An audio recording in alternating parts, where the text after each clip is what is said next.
Hey there folks, welcome to Spectrum Pulse. We talk about music, movies, art, and culture. And today we are finally going to be talking about the newest album from Rapsody called Laila's Wisdom. So there's no good excuse for me not getting to this review sooner. Yeah, I know.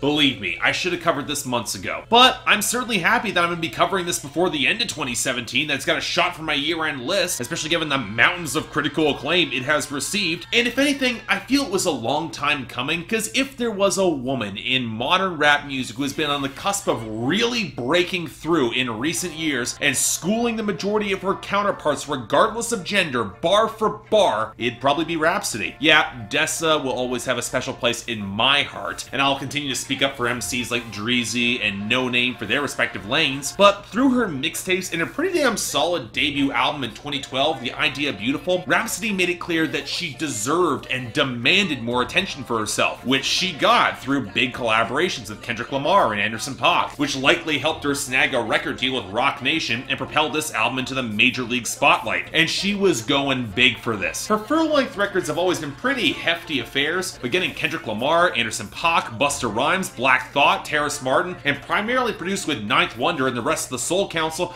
that was a very promising sign. I was excited for this album. So yeah, I know, I'm sorry, I'm late to covering this. I effectively had to vote it up my schedule on Patreon single-handedly when nobody else bothered to add it, but let's not waste any more time. What did we find on Laila's Wisdom? Well, it's actually a pretty great record, to the surprise of absolutely nobody who has heard it. A considerable step up from her debut album and her mixtapes and her EPs into the sort of lush, textured, and remarkably well-constructed hip-hop that really is right up my alley in blending tones from across hip-hop's history with a very modern focus and sensibility. And at the same time, there is a part of me that's not exactly surprised that this is flying under the radar for a lot of people and not really getting the same acclaim it deserves. Well, this is definitely an accessible record for any music fan, not just hip-hop heads. It's playing with a brand of tasteful, old-school swagger that's confident in the content, amazingly layered production, and Rapsody herself will grab the ear more than any overblown hook or guest verse or trap banger. And that can be a little bit tricky to market, especially to a younger audience. And I think we have to start off this review with Rapsody herself. And really, while I was familiar with her debut and her mixtapes and her EPs, if you just pick up Laila's Wisdom, it's a little startling how much of her distinctive character is immediately on display and really quite accessible. The sort of MC that has the naturalistic charisma to make it sound so damn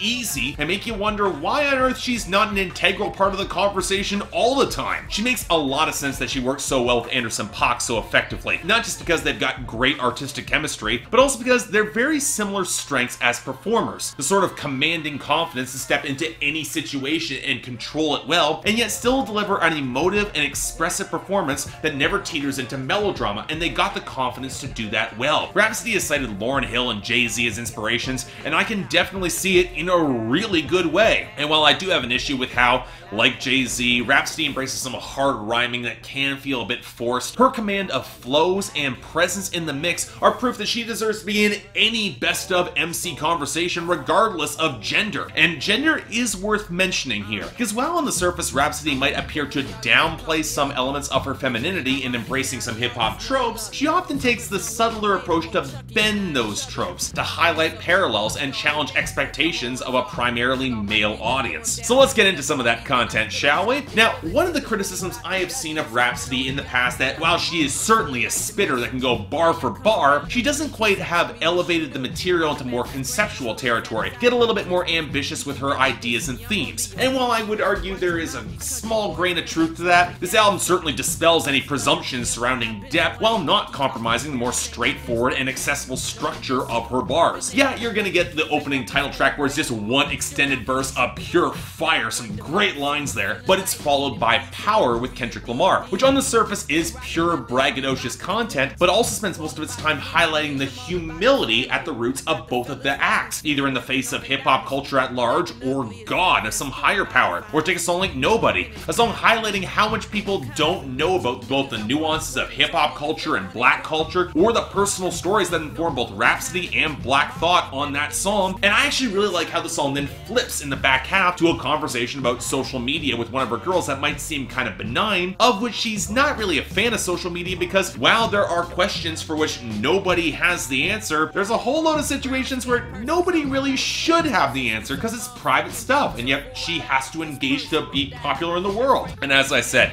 I really like how Rapsody takes traditional ideas of gender and relationships within hip-hop and suddenly twists them up a little. Like on Pay Up, where she shows both sides of a gold digger scene and the ways that some guys will live off of girls. Or go to Black and Ugly, where she'll admit her insecurities as a woman in hip-hop culture and then get in front of all those criticisms as the strength of her bars overpowers those who will try to judge her preemptively on her appearance or delivery. Now, initially I was a tad underwhelmed by the final third of this album, which slips closer to love song territory, preceded by Busta Rhymes trying and not quite succeeding to sound sensual on You Should Know on the extended outro. But if anything, it adds another layer of nuance to Rapsody as an artist, who can be dominant on the mic and in relationships, but also shows moments of insecurity as the tomboy girl next door who wouldn't mind the hiccup because, well, she's lonely, she's bored, she's attracted to this guy. And it's not her embracing an R&B style or going pop to do it, but showing that softer side to accentuate that sense of balance as a rapper that I like so much about this. And I really appreciate how the record ends on a pretty downbeat note on Jesus Coming, telling 3 stories of people losing something in situations that are slightly outside of their control, be it their innocence or their lives in the crossfire of gang violence or war, and then yet finding some shred of acceptance in that moment to find some sort of peace for her or her loved ones. The same peace that she wishes on those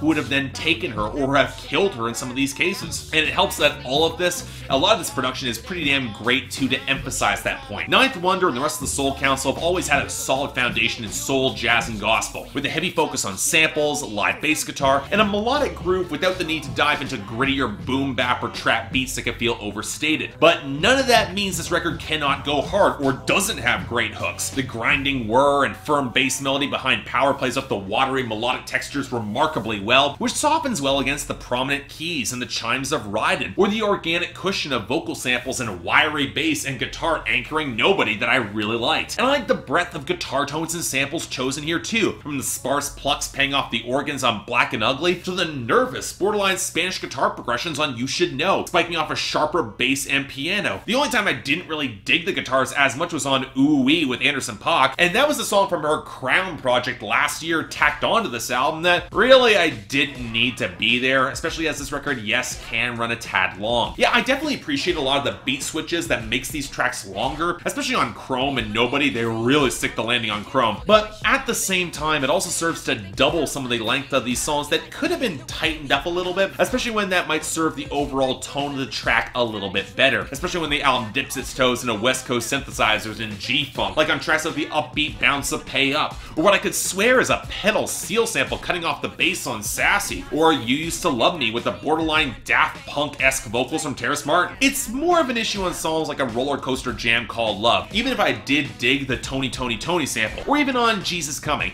I like the content of that song a lot, it's a great way to end the record, but the bare bones sample and kinda limp hook didn't exactly help the momentum of the track overall. But you know what?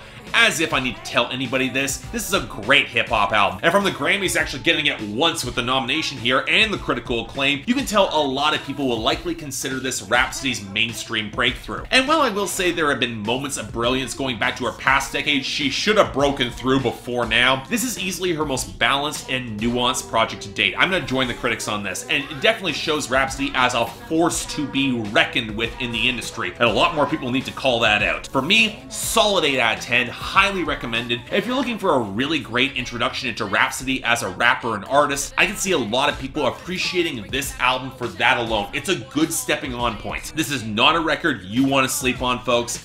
Definitely make sure you check this out. You won't regret it. So yeah, thanks a lot for watching. If you'd like to like and subscribe, I'd be more than grateful. I know, I got to this one late, but hey, I'm so glad I did. Links in the description below. I highly recommend you go out and pick this record up. It is something special. And I got the poll up there. I'm curious where more diehard Rapsody fans who have covered her for a longer period of time, I'm curious where you guys fall on this, because this is, I think, her most nuanced project today, but there are points where she doesn't quite spit fire all the way through, even though I do think the nuance is a welcome trade-off.